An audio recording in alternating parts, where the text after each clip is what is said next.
Muy buenos días Nakamas y bienvenidos a una nueva review de One Piece. Hoy el capítulo 1975 del manga, el cual, si esto me reacciona a él, si no habéis hecho os dejaré en la descripción por si queréis echarle un ojo, ya sabréis que me ha parecido bastante normalito. Es un capítulo de transición puro y duro, no de estos capítulos de transición que tienen algunos detalles que acaban siendo bastante buenos. No, es lo más normal que te puedes echar en cara, lo más mediocre que pueda haber. Pero bueno, afortunadamente, como al menos suele ser habitual casi siempre en One Piece, hay algún que otro detalle un poquito interesante que se puede llegar a comentar. Como siempre, el link del capítulo lo tendréis en la descripción. ¡Empecemos!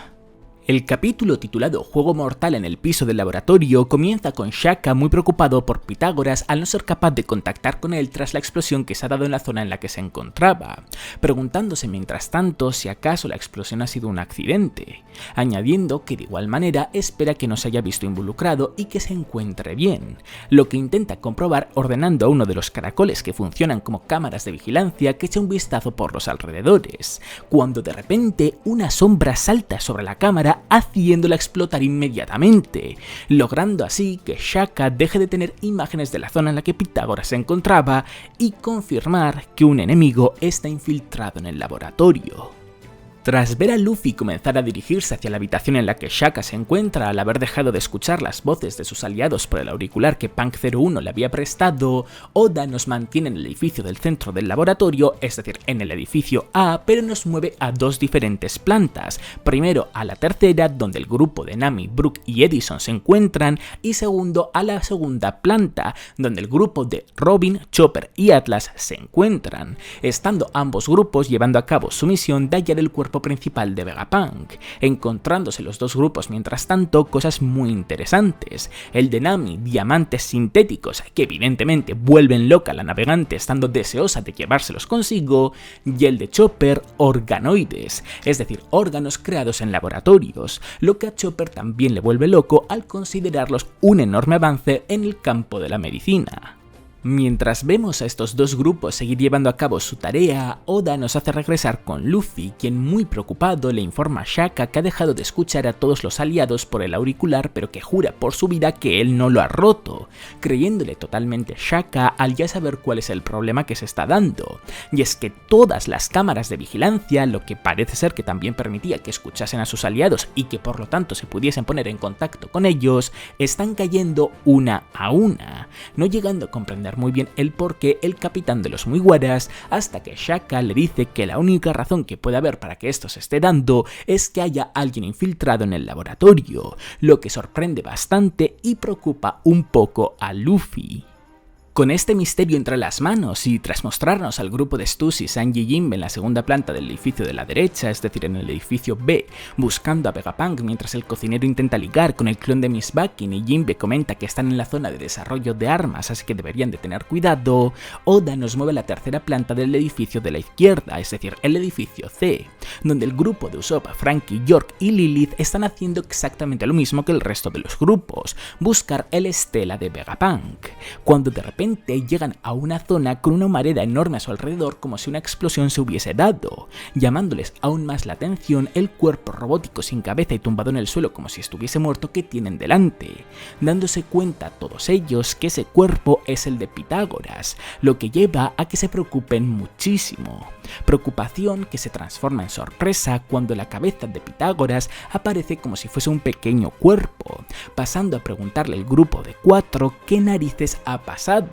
deduciendo rápidamente Lilith que más que ser un accidente parece que ha sido cosa de un enemigo, dando a entender Edison que así ha sido, pero no dejándolo claro al, en lugar de dar una respuesta directa, comenzar a comentar que no tiene sentido, que es algo que nunca jamás debería de haber pasado, pero no cabe la posibilidad de que sus ojos le hayan mentido, así que quizás cometieron un fallo en la etapa de desarrollo. Pensamientos que Lilith corta al estar desesperándose de que no le dé una respuesta directa, pasando a darse cuenta en ese instante Pitágoras que York ya no se encuentra junto a ellos, sino que se encuentra frente a la Serafín de Boa Hancock adorándola por lo linda que le parece y diciéndole que debería de estar en el otro lado tal y como Edison la había ordenado, cuando de pronto la S-Snake usa el poder de la Mero Meronomi en York petrificándola por completo y le pega una patada para apartarla de su camino, quedando dejándole completamente claro a todos que la Seraphim está actuando como una enemiga, pero no entendiendo el porqué al no haber nadie allí con una mayor autorización que los Vegapunk para darle órdenes, lo que lleva a que Lilith intente darle la orden de que se detenga, lo que una vez más no ocurre tal y como podemos comprobar por el rayo láser que les lanza, generando una explosión tan grande en el puente en el que se encontraban como para romperlo, logrando así que caigan de él mientras exclaman el poco sentido que tiene que la Seraphim está actuando de esa manera, terminando este frente abierto dándose cuenta que tampoco pueden contactar con Shaka y que por lo tanto están metidos en un gran problema, al Lilith creer que en una pelea no podrían vencer a la Seraphim al haberla creado como la forma definitiva de la humanidad. Con todo este caos es como llegamos a la recta final del capítulo, la cual es aún más caótica que el frente abierto anterior, comenzando con Zoro pidiendo la ayuda a Luffy y con Luffy y Shaka llegando a donde Zoro se encuentra preguntando qué está pasando, dándose cuenta los dos rápidamente que el Seraphim de Kuma y el de Mihawk están en pose de ataque, lo que lleva a que Shaka les diga que se detengan y les pregunte las órdenes de quién están siguiendo, comentando Zoro que también tenían como objetivo a los dos miembros del CP0 y que si les dejase morir estando encadenados se le acabaría quedando un mal sabor de boca, por eso se alegra de que se hayan detenido.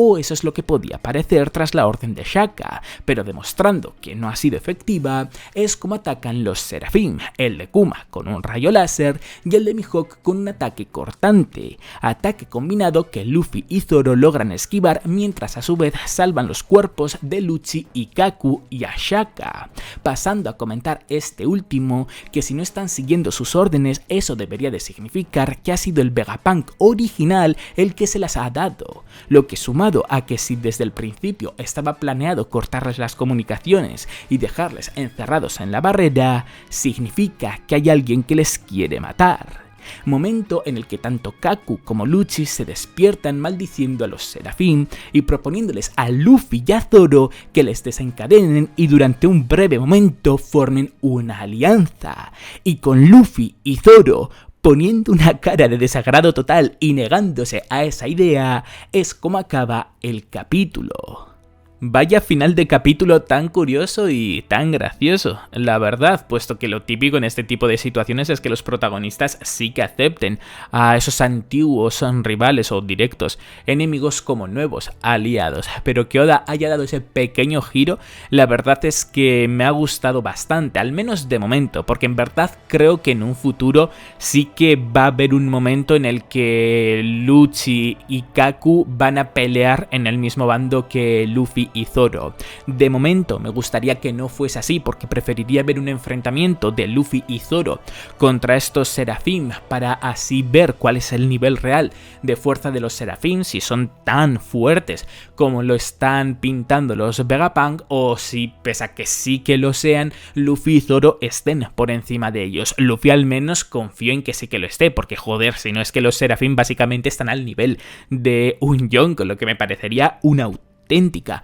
barbaridad, aunque más o menos supongo que esa era la intención del gobierno mundial. Pero bueno, en cuanto a la parte de la alianza, no me extrañaría que el hecho de que los Seraphim estén actuando de esta manera pudiese venir por parte del gobierno mundial, y esto significaría que una vez más el gobierno mundial quiere deshacerse de Lucci y Kaku tal y como quisieron deshacerse de ellos después de que como miembros del CP9 perdiesen precisamente contra Luffy y Zoro, porque esto no sé si lo sabéis, pero bueno, hay una mini historia en las portadas de One Piece donde se cuenta todo lo que pasó con los miembros del CP9 y el gobierno mundial, y básicamente al principio como que los repudiaban un poco y luego acabaron uniéndose al gobierno mundial de nuevo, así que sería bastante curioso que después de estar parece que en paz con el gobierno mundial vuelvan a ser como desplazados por su parte hasta el punto del propio gobierno mundial querer deshacerse de ellos por completo, y en ese momento, por lo tanto, Lucci y Kaku pelear junto a los Mugiwaras, pero quizás no como aliados, sino porque simplemente tienen a un enemigo común al que quieren derrotar y ya está. Creo que en todo caso, si se acaba formando una alianza entre muchas comillas, será por algo de ese estilo. Y hablando de alianzas, pero sobre todo de enfrentamientos, tengo bastante curiosidad por saber a quién se va a acabar enfrentando cada grupo que está separado en el laboratorio de Vegapunk, porque al fin y al cabo está bastante claro que Luffy y Zoro van a enfrentar al Serafín de Kuma y de Mihawk respectivamente. También que el grupo de Franky, Usopp, Lilith, Pitágoras y York, si es que la quieres incluir, van a enfrentar al Serafín de Boa Hancock, pero es que luego tenemos otros 3 grupos más y que conozcamos tan solo nos queda el Serafín de Jinbe, así que habrá que ver cómo encaja y si vemos a nuevos Serafín, que yo apostaría por el sí. De hecho, si tuviese que apostar también por cómo creo que se van a dividir los Serafín enfrentando a los grupos, creo que el grupo de Chopper, Robin y Atlas se va a enfrentar al Serafín de Crocodile, que todavía ni siquiera sabemos que existe, pero bueno, teniendo en cuenta que existe el del resto de los Shichibukais originales, asumo que el de Crocodile, como comento, también existe. Y simplemente por el hecho de estar Robin ahí, creo que es que este grupo va a enfrentar al Serafín de Crocodile. Después tenemos el grupo de Jinbe, Sanji y Stussy, que aquí tengo un poquito de duda, porque por una parte creo que tiene un poquito sentido que se enfrenten al Serafín de Jinbe por el simple hecho de que Jinbe se encuentra ahí, pero también leí por Twitter ayer, no recuerdo exactamente dónde, pero a alguien decir que quizás este grupo de Jinbe, Stussy y Sanji se encuentran con el Serafín de Doflamingo, que vuelvo a repetir, al igual que con el de Crocodile, no está confirmado que exista, pero que por el hecho de ser un Shichibukai original, pues por los otros 4 Serafín que sí que existen, serlo también, pues como que tiene bastante sentido de que exista, y de esta manera podríamos ver otro Sanji versus Doflamingo, así que es algo que también me encaja bastante. Y luego por último tenemos el grupo de Nami, Edison y... ¿quién era? Y Brook, exactamente, los cuales la verdad es que no tengo ni la más mínima idea de a quién podrían enfrentar, así que sería un poquito por descarte, ¿no? Supongo que sería quizás el Serafín de Jinbe en el caso de que el grupo de Sanji, Jinbe y Stussy enfrentasen al de Doflamingo y el grupo de Robin, Atlas y Chopper al de Crocodile, pero en el caso de que el de Jinbe se ha enfrentado por el grupo de Jinbe, pues tendríamos que pensar en algún otro Shichibukai, como por ejemplo Teach, Law, Weevil, aunque estos ya son de una horneada más reciente, al igual que Weevil, pero son los únicos que quedan. De hecho, quizás podría ser el Serafín de Weevil por hacer un poco un guiño muy al comienzo del manga de One Piece, porque recordemos que Nami, su primera aparición es en el arco en el que Luffy enfrenta a Buggy, y de hecho como que trabajaron un poquito juntos, pero no, Buggy y Nami, porque al fin y al cabo Nami se dedicaba a engañar a Buggy, pero bueno, sería un buen guiño y sería de hecho bastante gracioso que el Serafín de Buggy llegase a existir, porque claramente sería bastante más fuerte que el de Buggy, así que Buggy como que quedaría un poquito más en ridículo. Y por último tenemos el tema del infiltrado en el laboratorio, o bueno, quizás del traidor, mejor dicho, y es que resulta que tal y como, bueno, ha comentado mucha gente por Twitter y me lo comentó, me lo explicó bastante bien, la verdad es que un suscriptor en la reacción de ayer, se ve que el título de este capítulo, Juego de la Muerte en el laboratorio, en el piso del laboratorio, es una muy clara referencia a una película de Bruce Lee que por lo que he buscado se llama Game of Death, es decir, el juego de la muerte.